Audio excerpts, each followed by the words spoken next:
Shalom Bapak Ibu Saudara yang terkasih di dalam Tuhan. Yeremia 8 ayat 6 berkata demikian, "Aku telah memperhatikan dan mendengarkan, mereka tidak berkata dengan jujur.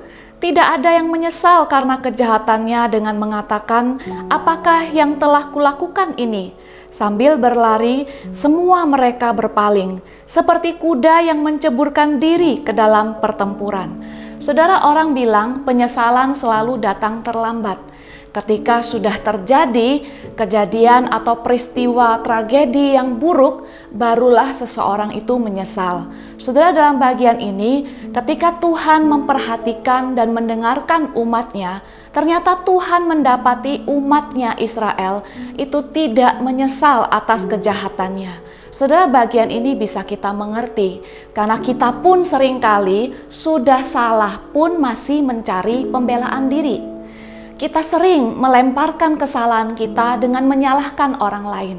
Bagian ini mengingatkan kita bahwa ketika orang itu tidak menyesal di hadapan Tuhan, bagi Tuhan itu adalah orang yang tidak jujur. Tidak jujur pada Tuhan dan tidak jujur pada diri sendiri. Saudara, ketika kita menunda-nunda penyesalan kita di hadapan Tuhan, kita menjadi orang yang tidak jujur di hadapan Tuhan. Bukan hanya itu, kita juga seperti kuda yang berlari-lari menceburkan diri ke dalam pertempuran. Artinya kita seperti berlari-lari ke dalam sesuatu yang lebih besar, dosa yang lebih berat, pelanggaran yang lebih besar. Saudara, mari hari ini ketika hati kita sudah berkata bahwa kita salah di hadapan Tuhan, mari segera kita menyesalinya di hadapan Tuhan.